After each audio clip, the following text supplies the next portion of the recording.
I met Reverend Clay Evans at the age of 7 in 1956 when my mother, the late Daisy Mae Cook, took my sisters and I to Fellowship Missionary Baptist Church.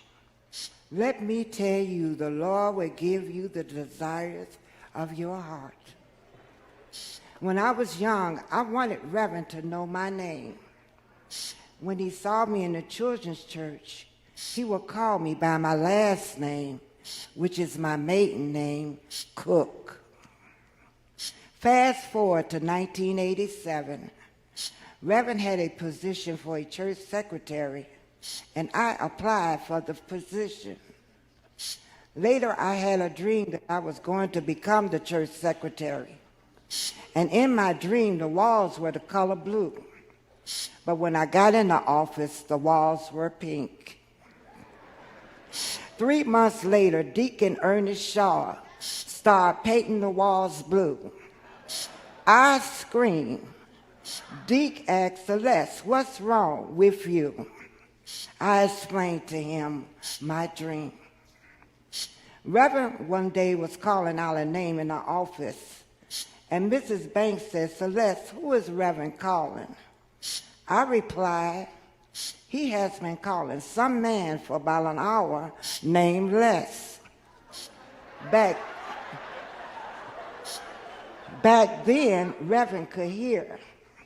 He called me on the station to come into his office holding a piece of paper. He asked me what was my first name, and I said Celestine. Reverend said, "Drop the CE in your name." And I did.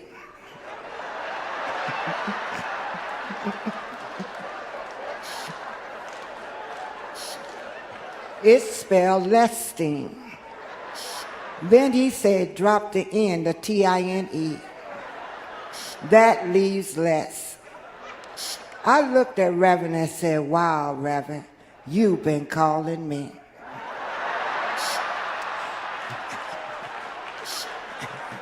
And we both chuckled. Later in 1996, I became Reverend Dr. Clay Evans' personal administrative secretary named Les. Reverend would wear a suit and tie every day, and you knew when he walked into the office, or any room for that matter, he was smelling good.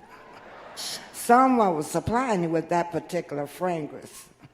He was a first-class stellar gentleman, a unique person, and many tried to emulate him.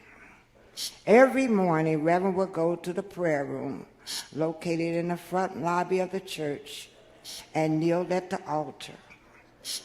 I heard him pray for his wife and children. He prayed for his brothers and sisters. He prayed for the Evans families. He prayed for the staff. He prayed for the city of Chicago leaders. And he prayed for the entire Fellowship Church family. Reverend retired as pastor of Fellowship in December 2000 at the age of 75 years old.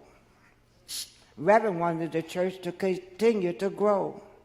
It did, under the leadership of Reverend Charles Jenkins.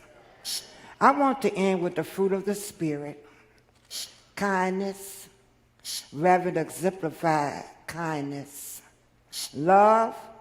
Reverend loved everybody, especially the children and the youth. They were his future. He loved his baby, the ship. Long-suffering. Whoa, that's what he was. Joy. He had great joy teaching the word from the Bible and preaching the gospel of Jesus Christ. Peace. He always said there's no big I's and little U's. He was always about keeping things decent and in order.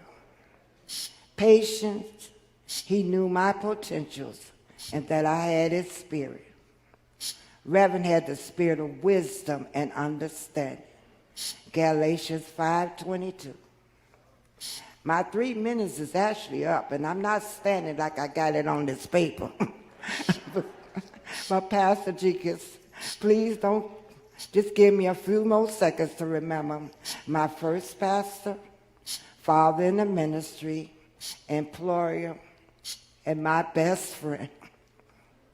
I thank God for it was an honor and privilege to serve Reverend Dr. Clay Evans, a renowned man of God for over 30 years. You see, I got the desires of my heart. He knew my name, for it is no secret what God can do.